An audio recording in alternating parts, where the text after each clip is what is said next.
Assalamualaikum warahmatullahi wabarakatuh.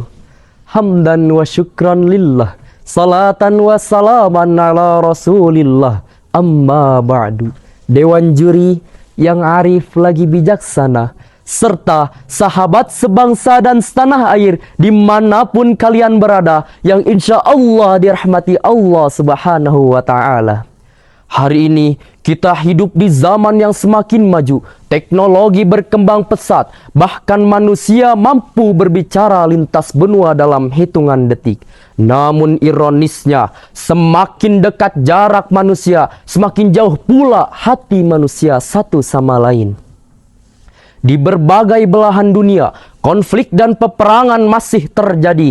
Ketegangan antar negara meningkat, krisis kemanusiaan meluas, bahkan jutaan manusia hidup dalam ketakutan.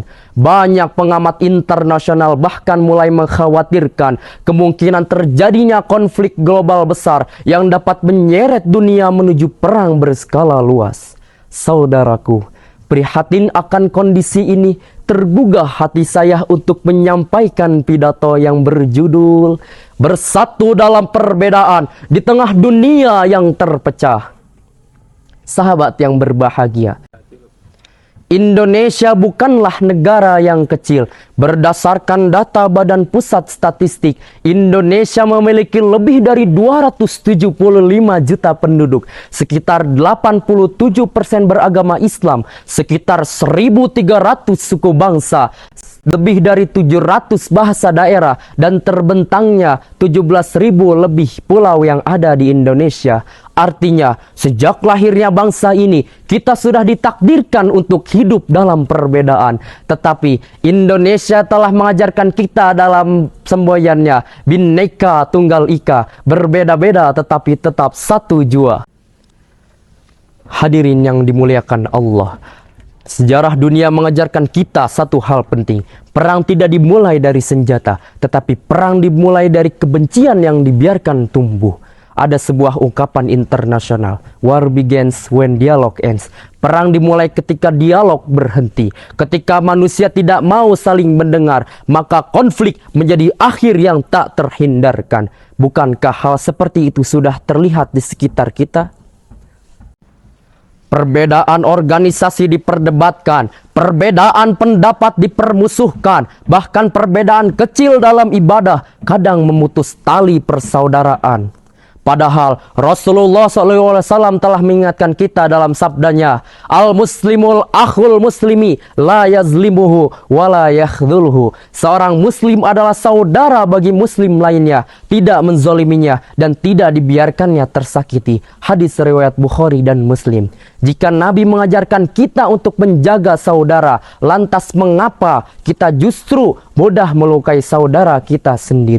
Sahabat yang insya Allah dirahmati Allah, hari ini perang tidak selalu menggunakan bom dan senjata. Kadang dimulai dari satu komentar kasar, satu berita bohong, satu kalimat penuh kebencian. Dan dalam hitungan menit ribuan orang ikut terpecah. Padahal Allah Subhanahu wa Ta'ala telah mengingatkan kita dalam Quran surat Al-Anfal ayat 46. A'udzu billahi minasyaitonir rajim. Bismillahirrahmanirrahim.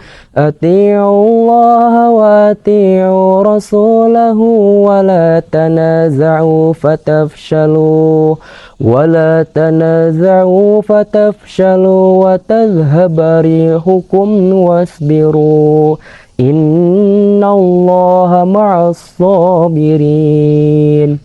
Shadaqallahul azim. Yang artinya, taatilah Allah dan taatilah Rasulnya, dan janganlah kalian berselisih, karena sesungguhnya kalian akan hilang kekuatan kalian, dan bersabarlah, sesungguhnya Allah bersama orang-orang yang bersabar.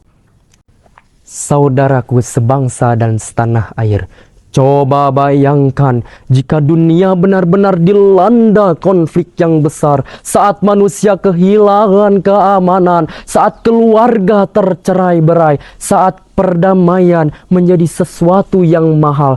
barulah manusia sadar bahwa yang paling berharga bukanlah kemenangan pendapat, tetapi keberadaan saudara di sampingnya. Maka dari itu, sebelum dunia mengajarkan persatuan melalui penderitaan, mari kita jadikan perbedaan sebagai rahmat, bukan musibah. Dan ingatlah, umat yang bersatu akan menjadi cahaya bagi dunia, dan umat yang terpecah hanya akan menjadi penonton sejarah. Hadirin yang berbahagia, dari uraian tadi dapat saya tarik kesimpulan ada 3 langkah sederhana menjaga ukhuwah Islamiyah. Pertama, menghormati perbedaan ijtihad. Kedua, mendahulukan akhlak daripada kemenangan debat. Ketiga, menjadikan media sosial sebagai sarana dakwah yang menyejukkan, bukan medan pertempuran. Karena satu kalimat baik dapat menyatukan umat. Semoga Allah Subhanahu wa Ta'ala menyatukan kita dalam iman dan persaudaraan. Saudaraku, sebelum saya mengakhiri pidato ini, izinkan saya menyampaikan sebuah pantun. Pergi ke Bandung membeli Fanta, pulangnya naik mobil Mercy. Mohon maaf bila ada salah kata. Cukup sekian, terima kasih. Saya Raffi Maulana Pratama dari SMA Darussaada. Wallahul muwaffiq ila aqwamit thoriq. Wassalamualaikum warahmatullahi wabarakatuh.